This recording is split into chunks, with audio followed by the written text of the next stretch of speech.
MS Dhoni ఇంకా retirement తీసుకుంటున్నాడా? ఇంకా ఐపీఎల్కి బాధ్యత చెప్పబోతున్నాడు.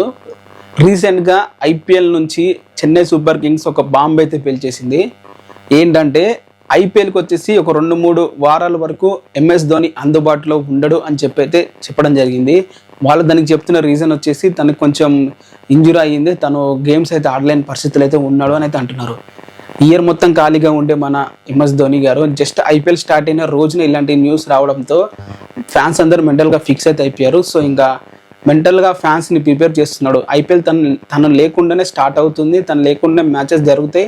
సో ఎంఎస్ ధోని అందరు మెల్లగా మర్చిపోతారు. అండ్ ఆ తర్వాత ఎంఎస్ ధోని వచ్చి ఒక 2-3 మ్యాచ్లు ఆడి ఆ మ్యాచ్లతో ఒక మ్యాచ్ గెలిచి తనైతే ఇక రిటైర్మెంట్ ఐపీఎల్ కూడా బాగా చెప్తాడని అయితే వార్తలు అయితే వినిపిస్తున్నాయి.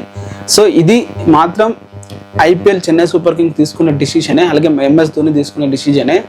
వాళ్ళు ఇండైరెక్ట్గా ఫ్యాన్స్కి అయితే ఇంజెక్షన్ అయితే చేస్తున్నారు. ఇంకా 41 ఇయర్స్ వచ్చాయి, ఫిట్నెస్ అనేది ఎక్కడి నుండి వస్తుంది చెప్పండి? అటు స్టార్ ప్లేయర్స్ అందరు కూడా ఎప్పుడో రిటైర్మెంట్ తీసుకొని మ్యాచెస్ కూడా ఖాళీ అయితే చేశారు. ఇంక ఎంఎస్ ధోని ఒక్కడే ఉన్నాడు. మరి తను కూడా అయితే బాగా చెప్పేటట్లు ఉన్నాడు. మరి మీరేమంటారు? ఒకవేళ ఎంఎస్ ధోని చెన్నై సూపర్ కింగ్కి ఆడకపోతే, అటు విరాట్ కోహ్లీ ఆర్సీబీకి ఆడకపోతే, రోహిత్ శర్మ ఎంఐకి ఆడకపోతే అసలు క్రికెట్ మ్యాచ్లు అనేవి ఇంకా చూడరేమో అనిపిస్తుంది.